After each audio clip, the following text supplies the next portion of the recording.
Hells yeah. Greetings, people. How y'all doing on this fabulous whatever night it is, wherever we are in the world, In whatever land we're and in. whatever land we're in. Bringing you with another. I'm NASA.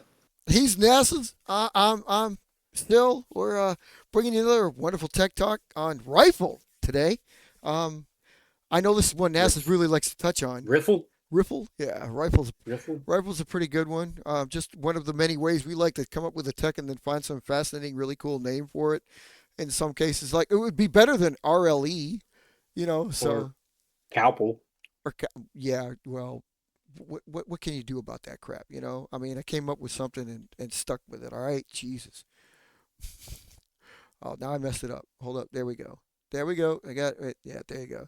I had to capitalize the other F. I noticed it was just riffle, Ryle, actually. I didn't capitalize the F. Ryle. Somebody Been a could have Ryle. told me about that one. Jesus. I could Uh, have, but I didn't pay attention to your damn lettering. so we're back. We're here. We're live, and we illustrating the plane that I kind of massacred the other day, The other week, the other week. whatever Yeah. day, whatever day that was. Um. So I showed you the one. This one had fat on it. Took the fat off of there, and we were talking about the cuts on there that became this aircraft. But now I'm going to put rifle on this thing and show you what we're getting into with rifle. So, it's okay. You could do this to any plane almost at any stage of its construction. And apparently NASA's over there got like infused with an idea that I came across with, but he was terming it as more structure. So we're interested in seeing what he came up with there. But rifle mostly, it's whatever you can do to reinforce the leading edge. Obviously by definition. However, we usually integrate it as a fold, typically. And some of us take it to an extreme by taping it down so it's really, really reinforced. And that's sketchy because usually that kind of influences the design by adding a lot more weight, although it distributes it evenly because it runs down the entire leading edge of the wing. Um, you can go about this many ways. You can put this in different stages. But normally in the aircraft I've made so far, it's typically at its end stage. So I can illustrate on this particular aircraft because this one's done. I will take the winglets out, the anhedrals out to show you. This is also a very delicate fold because it's small but runs down the length. So you have to kind of watch it. I've not seen anything that really directly matters whether or not this fold is on the underside or the top side of the wing. Or, in the rare cases, we've done it inside the wing. Because I have, and I think Dalton has, I know Faro has, we've taken it and bubbled the wing and then put the fold inside the wing. That does require the tape we were talking about because if you don't do that, you end up splitting your wing as this becomes like a V. And it also kind of decreases your wing area, which it's apt to do anyway, no matter if you reinforce, however you reinforce it. I'm going to put this one on the bottom just because I flipped a Yeah, coin. that's And typical. yeah, well, it's because the bottom lost in the coin flip. We'll call it typical, but in this case, bottom lost. So, and basically, it's really a small fold, like really small fold. You saw what you do for the wing. You could fold your wing any way we want and do it something like this, and you still get the reinforced leading edge. But remember, it's from the front, the very tip, to the back, all the way to wherever you form your winglets or the tip of the wing. It's basically a centimeter. It's basically a quarter of an inch. And the kicker is trying to get it symmetrical along the wing on the other wing because it is so small. I mean, you're basically at the mercy of how your paper performs once you actually put it on. Once you get it on the first one, the second one is not as giving, not as forgiving when you get it right because you have to follow your previous fold. The best way to do that, as you can see what I'm doing, is you score it with your fingernail following your one finger that's just curving it to match. And you hope to God you get it right. And this is turning out really good. It doesn't look like it will because of where I'm following here, but when I'm scoring it on the fingernail, It's getting it pretty. But the tip kind of messed up. Let's take that out and kind of roll it back. There we go. There we go. There we go. And as you can see, I don't know if you can tell, but it's really nice and even down the length of the wing. And it's only like at its fattest point, which basically here it does taper. Not exactly sure how. It looks like it curves, doesn't it? Looks like it goes from this and it just curves itself to the tip because it does get smaller out here. But both sides do about the same. Now, when you put it on the bottom, you're at the mercy of the same problem as we like to discuss about putting your wing pockets at the bottom. It doesn't stress any because the wing's folded against it. On a snub nose plane like this, because this one is I cut, so it's an extreme. It's weird because there's no stress on it anywhere. Normally, on a plane that I had built, like if I left I still have it somewhere right here. Normally, if I'd have built it into a plane that built like this, I would extend that all the way down to the nose, or at least down to the wing fold. So when you fold the wings, there's actually some stress back on it. But if you put it down, there's going to be less stress anyway, holding it in place. And now this one, having no place for it to catch because the wing's already folded into it, there's going to be none. So you almost need to tape this down. So then putting the wing pockets or the winglets, the anhedrals back into it. Good God, look out. Yeah, it's going to want to poof out. It's going to want to pillow out at the point where you fold it because, of course, you're folding in. Unless you want to make dihedrals and put your winglets up. And this fold right here, this particular point gets really thick. But there you go. It's real simple. It's pretty technical because of how you get the folds down, but and there you have that. It looks like you have slats built into your wing, and in a way you kind of do. And something else you have to watch out for when you build that, because if you do leave them untaped, they could very well act as a stalling application, kind of anti-stall proofing like we like to do. Because right now you basically gave it a form of spoiler, which is another tech talk for later. We will get into spoilers. This is a variant of them because right now you don't really have a way to test this. But if you talk about pure aerodynamics, what's going to happen here is any air that flows over the wing is going to instantly catch all along the lines of your leading edge, stall up underneath that, and cause possible flutter. To an extent that it might not really terminate your flight. It might not really do too much to it because it's universal down the entire length of the wing and it's symmetrical on both wings. So it's worth it probably to try it just as is. Don't tape it. Don't do anything. Fly it this way. See what happens. I mean, worst that can happen, it flies straight into the ground because all the air under it is stalling out. Best case, the air that's stalling out underneath that lip is causing lift. And you could get a lot more of a glide from it. And for that reason alone, I would highly recommend don't tape it first. See what you get out of it. And then if it doesn't work, tape it down because that'll be your best case scenario. Is not leaving it like this and adding weight, but you're adding weight uniform all the way up and down the wing. Won't affect your center of gravity, won't affect the balance of the design of the aircraft because, well, it's weight basically from nose to tail. I mean, you're only missing the very back end at the very back portion of the aircraft. So your lift won't be affected, your glide path won't be affected, thrust won't be affected, so on and so forth. I think it's worth it. Like I said, because I folded it down, if you fold it down, that's where it's most finicky. The top, not so much. You won't really get it so much. It's not affected by the lift. It could cause a minor push down because, again, you're talking about air that constantly stalls down its length. Don't really see that happening. One of my aircraft, Wind Cutter, the Wind Cutter family, Wind Cutter is NASA's loves to call that. Wing cuter. Wind Cutter. That plane is the one that inherently brought it to the fore. It's where rifle started. It's always built into the family. And it almost always has it on top. Only Arrow, in fact, has it on the Arrow?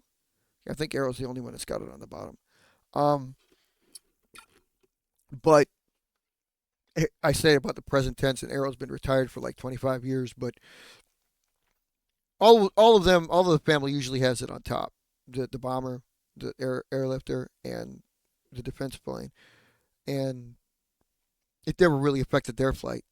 I didn't usually tape it down, but I was almost usually able to actually get it pretty flush along the skin because when you put it on top, the stress at the nose and the stress of the winglets does keep this nice and pressed down.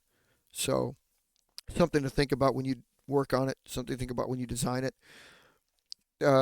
The down setting, yeah, a little trickier, but the payoff could be a lot better.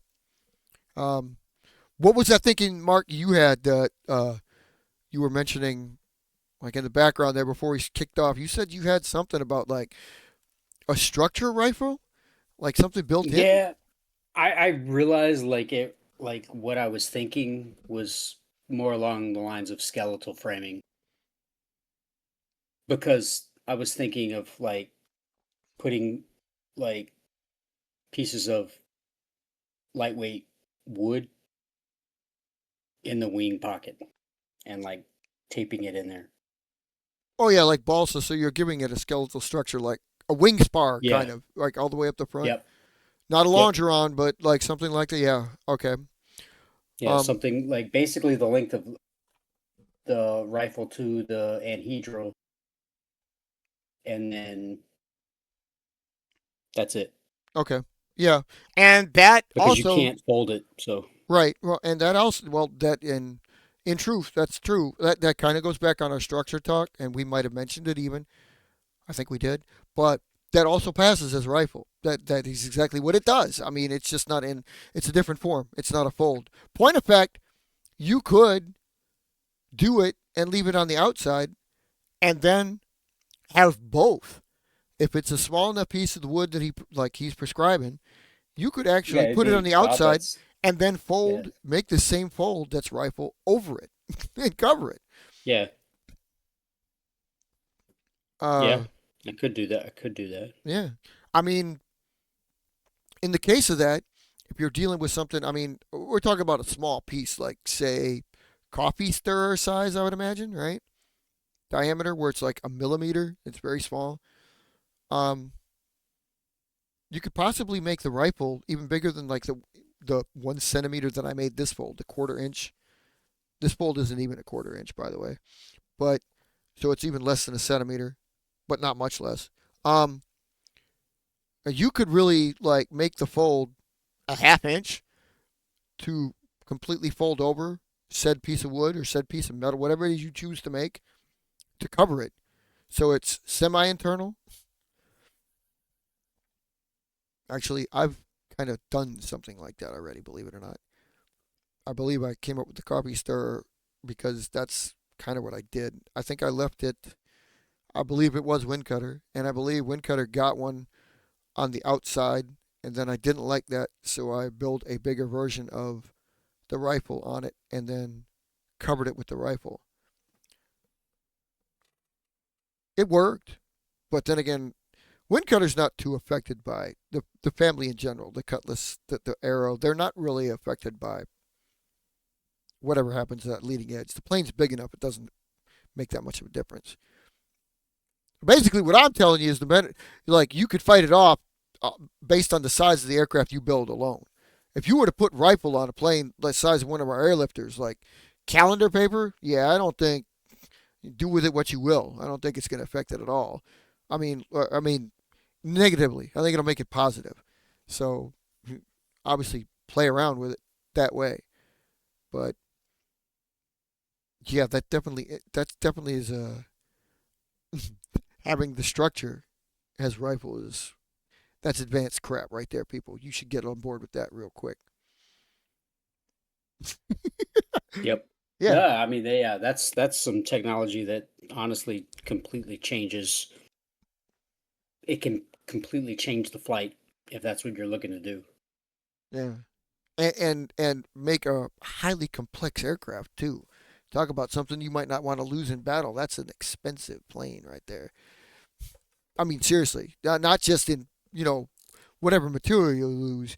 Or we're talking about like the hours and minutes it takes you to build that freaking sucker. Would you want to lose that? I don't think so. I wouldn't want to lose that. I don't want to lose half the planes I've lost. And some of them were extremely Me basic. either. Oh, you noticed where I was going with that. Yeah, yeah, yeah. So, Yeah, I yeah. don't want to lose any of the planes that I've lost, and let alone all the planes that I've lost, And here we which are. is all the planes that I've pretty much built I mean, throughout my 20-year career. I've I, got nothing to show. I do want to say, a deep, heartfelt apology to you for losing that many planes. I mean, I know it's got to hurt. In some ways, in very few ways, it's good, but in many ways, it sucks. Hmm. I mean, it's like a I am the plane losing champ. it is a government shutdown kind of negative problem. I mean, it's fitting at this point. I mean, yeah, it's like budget cuts to the extreme. Like we're cutting your. It's like being Mexico, where we're just like, you know what? We're just not going to have an air force. Screw it. Screw it. We're gonna go over there and get rid of the cartel. Yeah, we're going to shut that shit down. They're like, whatever. You're done. No more planes for you. I know we try to talk about coding and we try to talk about you all y'all like please code. It's just fun. It's like it gives you an idea when you built. It gives you an idea how many you have, but it really hurts when you do all that and your end game is I don't have anything. Yeah. But one of the reasons why we like to have the show, and especially for IVPAC members, is so there's videos out there of how to build your planes. You won't lose it. Why I like to have examples of everybody's planes, so there's always somebody on hand, so you don't lose it. Pictures, anything that you can go through, so you know that that aircraft is accounted for, and you can build it again. And the key here is he can build. In essence, Mark, you can't build your planes again. So that's cool. That's the good part. It just Yeah, inspires. I mean, I can. It's inspiring. I mean, like I'm tired. I'm tired of doing it. I know, but like, hey, one of the things about it is like, a lot of times, even when you do, because you move around a lot, but like when you move, a lot of the planes get fucked up anyway. So building them fresh makes for a better chance of getting the best flights out of them. Well, that's true. And like that way you don't have to worry about busting out number 30 that's been in the folder and been moved 3 times and crushed and probably wet just because it's gotten a little bit of humidity. It's like, well, it ain't gonna fly like that, so it automatically loses the tournament, right? So Yeah, that's true. That's definitely true. this way, when you got fresh builds, you know that they're it's about as good as they're gonna get. So let's fly off. I mean, I would personally, I think I would almost do that myself. If I would have a tournament, well, I know I would. If I have a fly off for a roll, 3 different aircraft, I would definitely build a brand new bird. I wouldn't use one present. I would like they each get a brand new best tech, and then do the fly off. So yeah, people, rifle. That's rifle in a folding nutshell. Glad you can sit with us. Give that a try. Up, down, structure, however you do it, it should make it. You can add it to almost any aircraft. A little bit difficult on some more than others, obviously, but it helps out a lot more than you'd almost realize. So give it a shot, and as always, see if you can tell us what you think. Pictures, video, comments. Give it a shot. Come on out to the Discord channel. Talk with us about it. Come join us on the YouTube channel, anywhere else, Facebook, or join us up at IVPAC, and let's get this rifle ball rolling, as it will.